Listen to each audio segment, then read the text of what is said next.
Hi, welcome to this quick video about a cool feature inside Workshop software which involves reserve stock. Now, what reserve stock is stock that you have currently got on jobs. So it's stock you still own, but it's part of your inventory still, but it's actually on a job. So in other words, if I've got, say, 10 oil filters on the shelf, I might put one onto a vehicle. You want to see that it's got 9 available, and that's what reserve stock is. So let's jump into products and we'll go check this out. So I'm going to have a look at this oil filter here, which is a Volkswagen oil filter. You'll notice here that we've got quantity on hand is 6, quantity reserved is 0, and the quantity available is still 6. What I'm going to do is I'm going to go off and create a job for just a random vehicle. So I'm going to go and do a job or an invoice. I'm going to go and put that product and put, say, one of those onto this particular job. I'm going to save that job.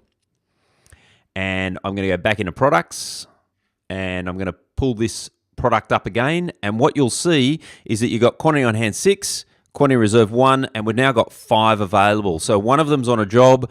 We've got 5 available. So when you do things like you look at stock on hand, so if I search for this up here for argument's sake, it will actually tell me that the quantity available is 5. Right? If I'm searching for it on an actual invoice itself, so if I just go back and open up any random invoice again, and I go and put that product onto an invoice, so if I just put that product in and search, you'll see that it says the quantity available is 5, right? So it's reporting the fact that you've got 5 available rather than the 6 that you've got stock on hand. So if I just go back into the products again, and just one other thing I want to show you in here is that if I scroll down to the bottom here, what you will also see is there is a list of the product reserves. So you can see here that you've got this invoice, there's one on reserve, it's $11, and you can click on it to open up that actual transaction. So if you're looking at a product and you're seeing in here that you've got 15 in reserve, for argument's sake, it might be across 10 different invoices, you can scroll down to the bottom here and see all of the product reserved and see what's been put into reserved and what invoices they are on. So if you're curious as to where these have been allocated, you can see exactly where they've been allocated. So it's really easy.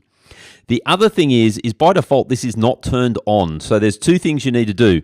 One is in the dashboard, if you are not already on the gold level of Workshop software, there will be a bar here that says upgrade to gold.